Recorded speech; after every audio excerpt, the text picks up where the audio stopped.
วัยพงจอดพองประเทศไทยบ้าวัยยืงพองจอดยืงพองอะไรนี่คณะกัมพูชีพักดังเตการ UNSC แถลงบ้าปรับ UNSC ท่าไทยบ้านเฉลี่ยเปลี่ยนโจเชยจำเริญตัดดอล90 กิโลเมตรอันนอเพียกีไทยใบจิปการเรืองทาเมียนเตเฮียนรูซีนังบรเตจูจบังกัมพูชีเตวิงปนตายการจอดประกาศในตรบานบอกอากาศเปลี่ยนเตียงสถานทูตรูซีประจำกัมพูชีนังสำนักได้โจฮอนแสนบานเจนมุกชานเจ้าเริ่มเกลียได้สำนักบัญชีฉบับทากัมพูชีเมียนเตเฮียนบรเตสมใบแต่มันเนี้ยจับตั้งปิชนามาปอนประบุไก่สบใบมักมาแลมันอ้อจัดตรำนังนายกรัฐมนตรีไทยเฮียนตอมอดจิมวยประเทศเนตปได้โดนัลด์ทรัมป์เรื่องบอดชบบัญเตียตาเพียบจระบอได้ไทยประกาศมักนี้เชี่ยสังเกตการเปลี่ยนจิตหรือเจรบายนโยบายบัชนาส้มตามดานจิมวยขยมบาคอมเพล็กซ์ยามวยพองบีตโอเมื่อนี้แวนบันเตชายประยมัดจิตติมิตรบาขำบานโบกโจคเนียตำร้องบาเปะปอนตะนังกัมพูชีพัดดังตะการ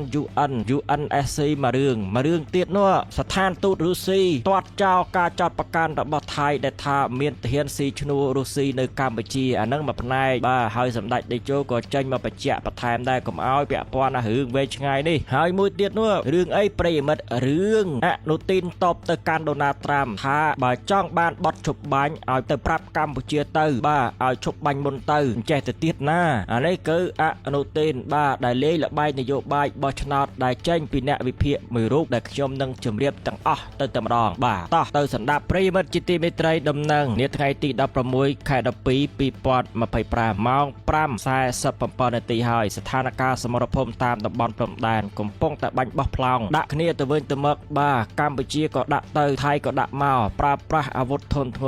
ดับประมวยบ้าจิตดามปนท้ายยืงตบโตสถานการณ์บ้านหายดำนังจูตอบขังบก็ตัวบ้านอมนายบ้าสเบียงปีบองโอนไปเชียปลอดหายกอดออกก้นบ้ากอดกลมปงแต่กาปีตึกใดอันนี้เรื่องหนึ่งต่อเรื่องที่บอยกัมพูชีปรับกรมปรักษาสันติสุขUNกาวิประหารระบาดไทยโจเจริญจำเริญ90 กิโลเมตรเจียตังเวอร์เฉลี่ยเปลี่ยนมันแม่เจียจำลัวพรมได้โนเตไงตีดับปรามไข่ธนูปีปอนมาภัยปรามในทลายในขนองเกิดปีพิษาบักจำหอระบกรมปรักษาสันติสุของการสหประชาชาติยืงให้กาตา UNSC สเตมปีเพียบจีเนดักนอมดำใบสันติเปียบกาปิดไงมาซัลมันบ้าในไงนะดอกปรามไข่ธนูหน้าดาวแก้วเชียไออแกะริจิตูดนังเชียดำนางจันทรายกัมพูชีประจำUNบ้านบอกอากาศปีสกามาเพียบยุติไทยนังอมเปียวเนลอาสหกรมอันตรายเชียกาเปียทอมันในUNในขนมสึกได้ทลายการนุดาวแก้วเชียบ้านเลือกลางในจำนวนสำคัญจำนวนใบขังกราวบ้า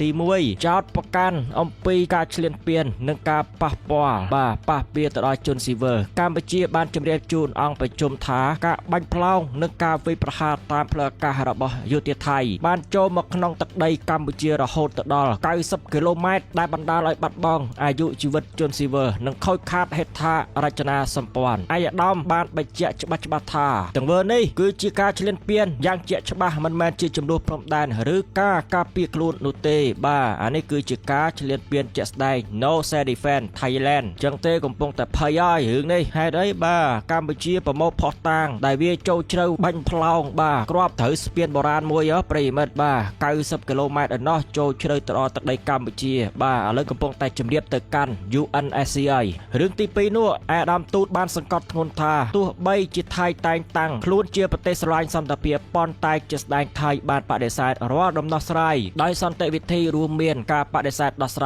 จำลวดตามยนกาตลากายุติธรอันตรายจิต ICJ บ้าอันนั้นแบบไหนการประกาศพระกิจเปรมเปลี่ยนสันติเปียติกรองกลาลำปัวได้ไอกตาเพียกีมวยเตี้ยติใบการประกาศบัดเพลยจอจานักปะเดซายรอบัดฉุบบังติบุญบังไฮเจตนาจ้องกัดบำบะสมรรถเพียบโยธีระบอบกัมพูชีบ้านี่คือเชื่อเรื่องได้ลูกบานทลายปรับตึกกัน UNSC เอาเกดังเลยท่าไทยเนี่ยกำปูเข้าแต่มารองบ้าอัดจ้องตึกกันตลากา ICJ เตหายพระกิจเปรมเปลี่ยนเจดีในติกรองกลาลำปัวเตียดเอาไว้ได้สำคัญเนาะบังไฮเจตนาเกจ้องกัดบำบะทมงกัมพูชีบ้าสมรรถเพียบโยธีระบอบกัมพูชีอันนั้นคือเกดังลือหายในยัยจังเตบานบ้ากาตายืงเมียนอารมณ์ท่าเกาะได้บันติกหน้าจำเรียบตึกกันบทเดียเนี่ยเกบานดังแปะปอนตะนังเรื่องที่ใบนัวอมเปียวเนื้อดอกกรมปรักษาสันติสุข UN กัมพูชีบ้านสนากรมปรักษาสันติสุขนังสหกรมอันตรายเจียเชลเลอร์เพียบจีเนดักนอมดับใบสันติเพียบได้ไอตุเลอร์บับอันตรายเจีย ជាតិអាដាមកៅជា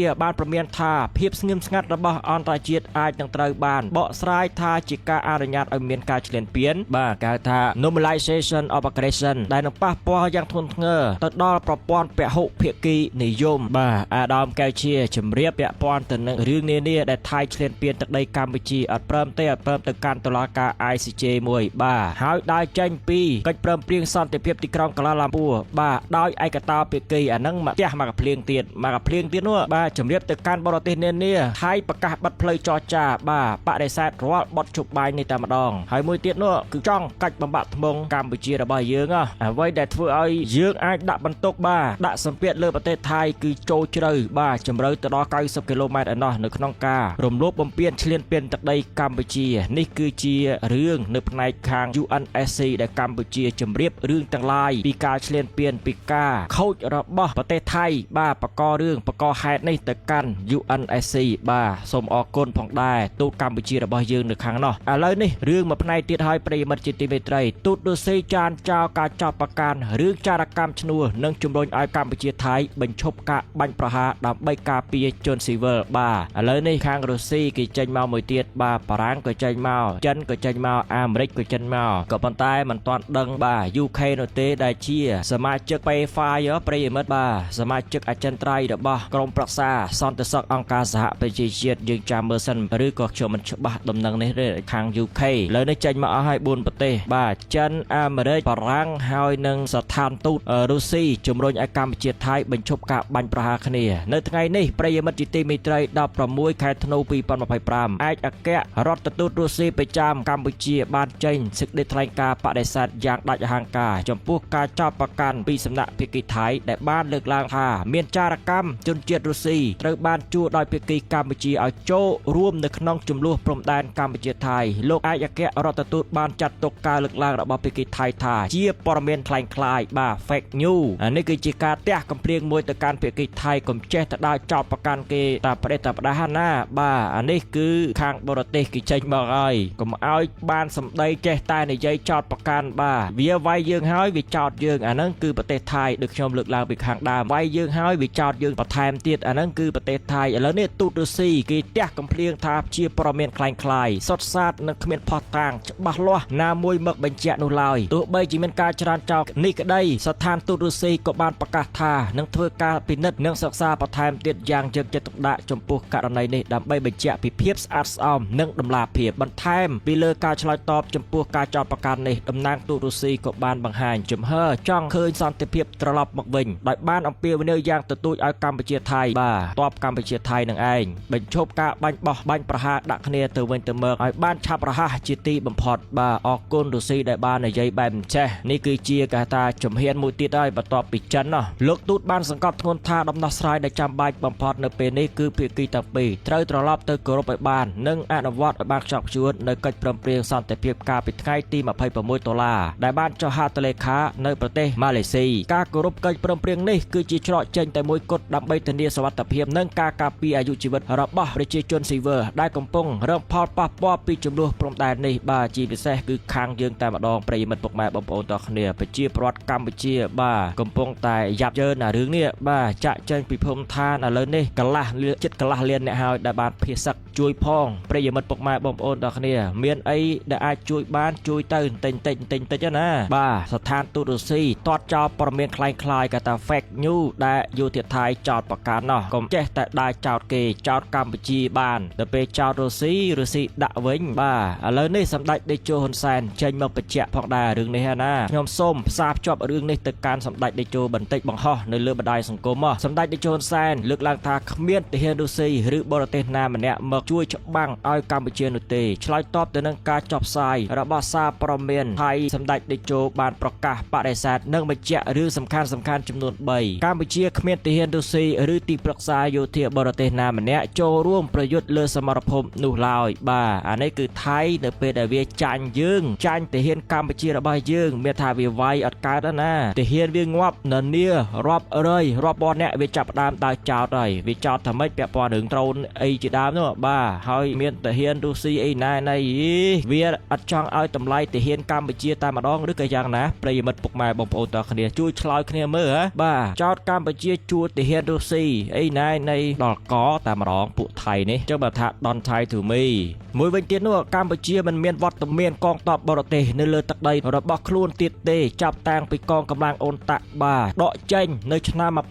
1993 ទី 3 គឺជាការបំភ្លឺរបស់សម្ដេចតេជោទៅកាន់បរទេសបាទជនបរទេសបច្ចុប្បន្ននៅកម្ពុជាគឺជាទេសចរវិនិយោគិននិងអ្នកបច្ចេកទេសប៉ុណ្ណោះមិនពាក់ព័ន្ធវគ្គវិននិងយោធានោះទេចំណែកវត្តមានយោធាបរទេសកន្លងមកគឺគ្រាន់តែជាការធ្វើសមយុទ្ធឬទស្សនកិច្ចធម្មតាតែប៉ុណ្ណោះសូមមេត្តាជ្រាប Thailand បាទ Thailand ហើយអញ្ចឹងតែម្ដង Thailand ក៏បានដែរបាទពួកជនជាតិតៃនេះមិនដឹងថាជាជនជាតិឬក៏ជាពួកកសម្ព័ន្ធទេដែលខ្ញុំមិនច្បាស់អានេះរឿងនេះសូមបើកវើចកបិទវើចកវិញណារឿងមួយទៀតនោះប្រិយមិត្តជាទីមេត្រីចូលមកវគ្គមួយទៀតបាទមករឿងមួយទៀតខ្ញុំថ្ងៃនេះនិយាយច្រើនបូកបញ្ចូលគ្នាកំបាញ់ចូលគ្នាតែម្ដងខ្ជិលធ្វើវីដេអូច្រើនញ៉ៃញ៉ៃណាប្រិយមិត្តស្ដាប់ទៅបាទយកជាដំណឹងកុំភ្លេចជួយ share ផងគឺលោកនាយករដ្ឋមន្ត្រីថៃអនុទានច័ន្ទរកុលបាទហៅថានាយករដ្ឋមន្ត្រីកណ្ដាលជុកកឆាលោកកឆាណោះឆ្លើយតបទៅកាន់ដូណាល់ត្រាំបើចង់បានបတ်ឈប់បាញ់អាមេរិកត្រូវតែប្រាប់ឲ្យកម្ពុជាឈប់បាញ់មុនសិនទៅបាទមានអីពិបាកត្រឡប់ទៅកាន់បាទបတ်ឈប់បាញ់ឬក៏សន្តិភាពកម្ពុជាថៃកាលពីថ្ងៃទី26 ដុល្លារទៅបានហើយថៃច្បាច់និយាយច្រើនម៉េះគេដឹងកម្ពុជាថៃឯងហើយនិយាយតែបတ်ឈប់បាញ់មានហើយតាតាំងពីថ្ងៃទី26 ដុល្លារទៅច្បាច់និយាយច្រើនឲ្យកម្ពុជាសុំមុនមិនសុំមុនមិនខ្សែលើគេមេថៃបាទវាចង់ឲ្យកម្ពុជាយើងហ្នឹងប្រកាសសុំឈប់បាញ់មុនទៅដើម្បីវិយលលេះរឿងទាំងអស់នេះទៅប្រាប់ប្រជាជនបាទឬក៏ពួកកង្កែបក្នុងអណ្ដូងថាកម្ពុជាសុំបាទអង្វរសុំយើងឈប់បាញ់ហើយអានេះគឺរឿងហ្នឹងល្បិចប្រប៉ុណ្ណហ្នឹងក្មេងថ្នាក់ទី 5ក៏គេដឹងដែរតោះប្រិយមិត្តទៅសម្ដាប់ពាក់ព័ន្ធអនុទានគេនិយាយខ្លះនាយករដ្ឋមន្ត្រីចាំផ្ទះរបស់ថៃអនុទានច័ន្ទរកុលបានថ្លែងសារឆ្លើយតបទៅការប្រធានាធិបតីអាមេរិកដូណាល់ត្រាំថាប្រសិនបើលោកត្រាំចង់ឃើញបទជប់បាញ់កាត់ឡើងពិតប្រាកដរវាងថៃកម្ពុជាលោកគួរតែទៅប្រាប់ឲ្យភាគីកម្ពុជាបញ្ឈប់ការបាញ់ប្រហារជាមុនសិនបាទនៅក្នុងការលើកឡើងនេះលោកអនុទានបានការពារចំហរបស់ថៃដោយអះអាងថាភាគីថៃមិនដែលជាអ្នកព្រួយផ្ដើមការវាយប្រហារឬបង្កហេតុមុននោះទេហែងហ៊ានស្បត់អត់បាទបងប្អូនតោះគ្នាបញ្ជាក់ត្រឡប់ទៅកាន់អនុទានស្បត់មួយទៅបាទថ្ងៃមុនទៅអុចធូបផ្កើលាន់ផ្ទះបាញ់ផ្អើបាទឃើញហើយបាទឃ្លីបវីដេអូមានប្រិយមិត្តណាខ្លះបានឃើញវីដេអូដែលអនុទានបនសនអុចធូបបួងសួងពីអ្នកប្តីប្រពន្ធនេះបាទផ្កើលាន់ស្អី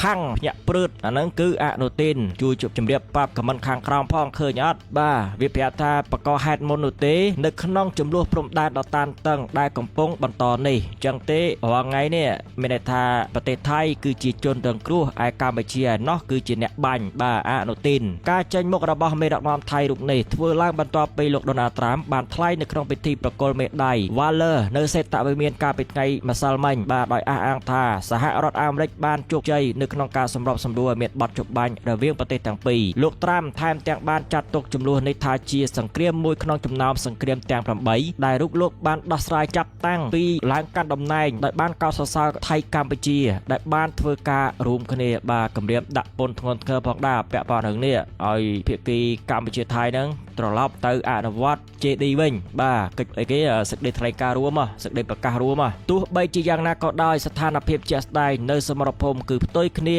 ពីការអះអាងរបស់លោកត្រាំបទជប់បាញ់មិនមានប្រសិទ្ធភាពនោះឡើយឥឡូវកំពុងតែបាញ់គ្នាហ្នឹងមានអីត្រូវប្រឈប់បាទនៅតាមព្រំដែនព័ត៌មានអាប់ដេតបន្ថែមពីក្រសួងការពារជាតិកម្ពុជាកំពុងតែបាញ់បោះតាមព្រំដែនបាទវា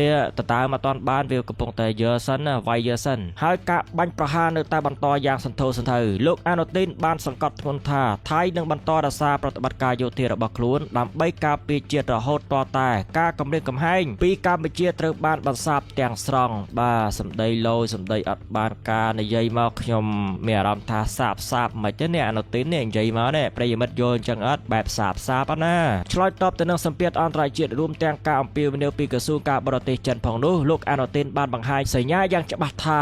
ម៉េចថៃនឹងមិនបញ្ឈប់ប្រតិបត្តិការយោធាដោយ ឯកតោភាគីនោះឡើយខណៈពេលដែលខ្លួនអះអាងថាកំពុងរងការវាយប្រហារគួរបញ្ជាក់ផងដែរថាគណៈដែលកម្ពុជាធ្លាប់បានប្រកាសជាសាធារណៈថាត្រៀមខ្លួនរួចរាល់រួចជាស្រេចដើម្បីបញ្ចប់ចំនួននិងបទឈប់បាញ់ឈប់បាញ់គ្នាឈប់វាយគ្នាប៉ុន្តែការប៉ះទង្គិចគ្នានៅតែបន្តកើតមានឡើងក្រុមរដ្ឋមន្ត្រីការបរទេសអាស៊ានគ្រោងនឹងបើកកិច្ចប្រជុំបន្ទាន់មួយនាថ្ងៃទី22ខែធ្នូសល់មួយថ្ងៃទៀតឥឡូវថ្ងៃទី